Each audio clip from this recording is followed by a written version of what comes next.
Assalamualaikum warahmatullahi wabarakatuh. Saya di sini akan menjelaskan terkait teorema Pythagoras. Sebelumnya perkenalkan, saya Dewi Rahmawati dengan NIM 2108056103. Langsung saja.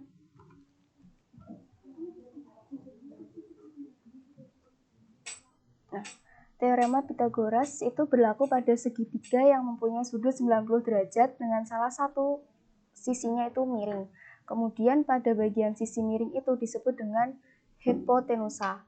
Kemudian sedangkan sisi-sisi yang lain itu disebut dengan alas dan tinggi segitiga. Nah, teorema Pythagoras berbunyi kuadrat panjang hipotenusa atau sisi miring pada suatu segitiga siku-siku sama dengan jumlah kuadrat panjang sisi-sisi yang lain. Nah, ini ada ilustrasinya, yaitu ini C atau hipotenusanya. Nah, itu dapat dicari dengan C kuadrat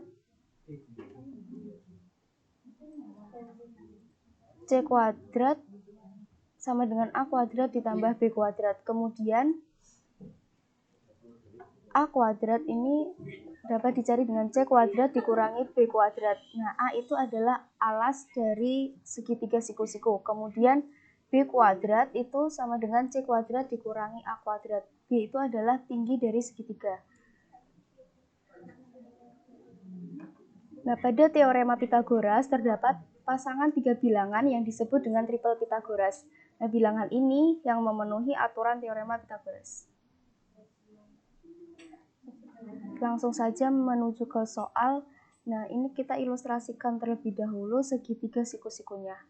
Pada soal terdapat segitiga PQR dengan siku-siku DQ. Jika diketahui panjang sisi PQ itu 5 cm dan QR itu 12 cm, maka panjang sisi PR adalah, nah ini diilustrasikan terlebih dahulu untuk segitiga siku-sikunya dengan siku-siku DQ. Kemudian misalkan di sini P dan di sini R. Nah, panjang PQ adalah 5 cm, kemudian QR adalah 12 cm, maka PR adalah, nah PR merupakan hipotenusa atau sisi miring, maka menggunakan rumus C kuadrat sama dengan A kuadrat ditambah B kuadrat. C kuadrat sama dengan A merupakan alas dari segitiga siku-siku yaitu 12 kuadrat ditambah dengan B merupakan tinggi, maka 5 kuadrat. C kuadrat sama dengan 12 kuadrat adalah 144 ditambah 5 kuadrat adalah 25.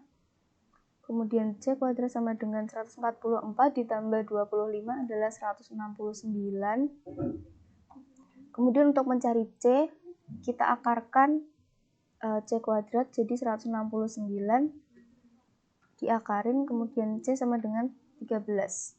Nah, maka panjang PR itu adalah 13 cm. Nah, berikutnya ada soal yang kedua. Segitiga siku-siku memiliki sisi hipotenusa 10 cm dan memiliki tinggi 6 cm. Berapakah panjang dari alas segitiga siku-siku tersebut? Kita ilustrasikan terlebih dahulu. Anggap saja ini segitiga siku-siku dengan siku-siku di B. A, B, C. Kemudian sisi hipotenusanya adalah 10 cm, kemudian tingginya 6, maka alasnya kita cari. Nah, alas ini merupakan A dari permisalan. Maka A kuadrat sama dengan C kuadrat min B kuadrat. Nah, A kuadrat itu sama dengan 10 kuadrat dikurangi 6 kuadrat. A kuadrat sama dengan 100 dikurangi 36. A kuadrat itu adalah 100 dikurangi 36, 64. Kemudian A sama dengan akar dari 64. Nah, A itu adalah 8. Maka panjang alas segitiga siku-siku tersebut adalah 8 cm. Kemudian next, Pak Andi berencana untuk membuat wahana perosotan untuk anaknya dengan menggunakan peralatan yang ada di rumahnya.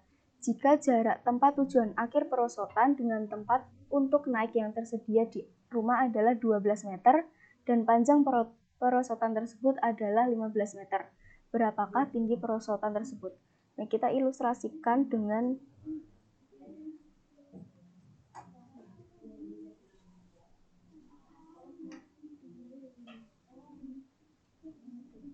anggap saja ini segitiga siku-siku.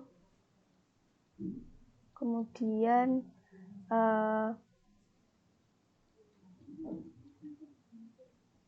tujuan jarak tempat tujuan akhir itu adalah 12. Misalkan ini segitiga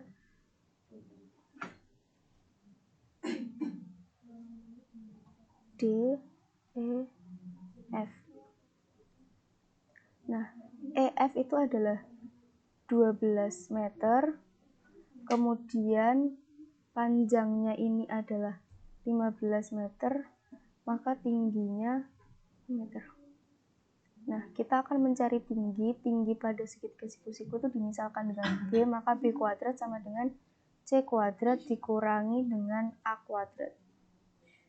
Nah, B kuadrat itu sama dengan 15 kuadrat dikurangi dengan 12 kuadrat. Nah, B kuadrat sama dengan 15 kuadrat itu 225 dikurangi 144. Nah, ini B kuadrat itu adalah 81. Kemudian B itu dapat dicari dengan akar dari 81. Maka B itu adalah 9. Nah, jadi tinggi dari perosotan tersebut adalah 9 meter. Sekian penjelasan tentang teorema Pythagoras. Kurang lebihnya mohon maaf. Wassalamualaikum warahmatullahi wabarakatuh.